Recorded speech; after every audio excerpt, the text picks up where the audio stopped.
This state dining room symbolizes your duties as an official hostess. Do you serve many meals here? Yes, this is where all the state dinners and lunches are given. You can seat 102 people, though the table now is not set up for that many. Are there many state dinners? Yes, there are. There were almost 2 a month last year. Tell me about the silverware and the china, Mrs. Kennedy.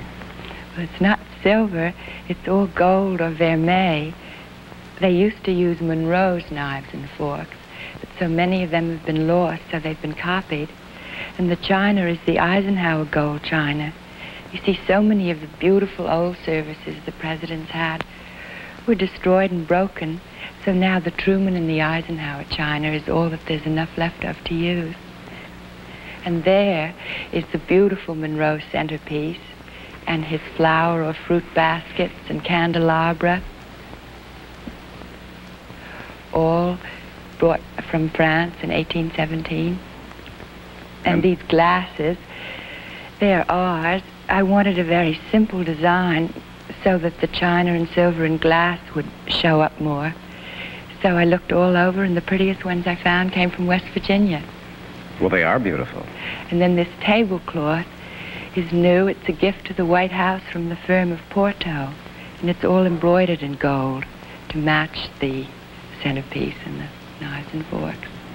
And these pictures, there are 3 of them in this room, the 2 behind us here. Yes, these 2 are on loan from the Boston Museum of Fine Art. All 3 pictures in this room are by Healy. There's Thomas Jefferson, a copy after Stewart. And then there's Daniel Webster, who didn't live here, but he visited the White House for 40 years.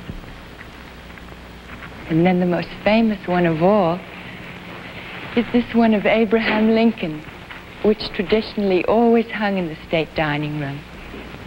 Healy was a contemporary of Lincoln, but he only saw him once, so he painted this picture from photographs.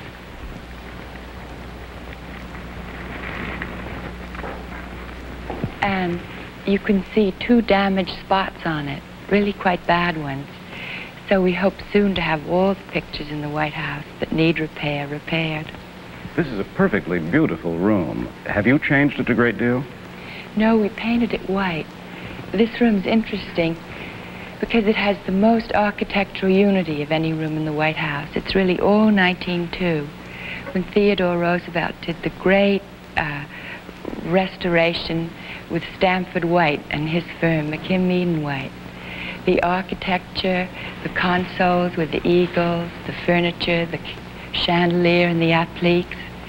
And it's interesting, people always think of Theodore Roosevelt with his stuffed animals and things. Few people realize that he was second only to Thomas Jefferson in his care and knowledge about the White House. In fact, he designed the one thing which is missing here, which will soon be given to us, a superb mantle. McKim White had designed one with lions' heads, and Theodore Roosevelt said, no, the lion's not an American animal. So he designed it with buffalo heads of white marble, and McKim White now is copying that for us. So you'll soon see it here to replace this just simple molding that was put in 1948. And Mrs. Kennedy, on that fireplace, just under the mantel, there's an inscription which I found one of the most moving things in the White House.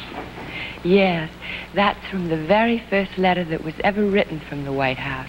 It was written by John Adams, the first president to live here, to his wife Abigail, when he'd only been here 2 days, in November 2nd, 1800. And in it he says, I pray heaven to bestow the best of blessings on this house, and on all that shall hereafter inhabit it. May none but honest and wise men ever rule under this roof. It was Franklin Roosevelt who loved that prayer and had it put on the mantelpiece. Thank you, Mrs. Kennedy.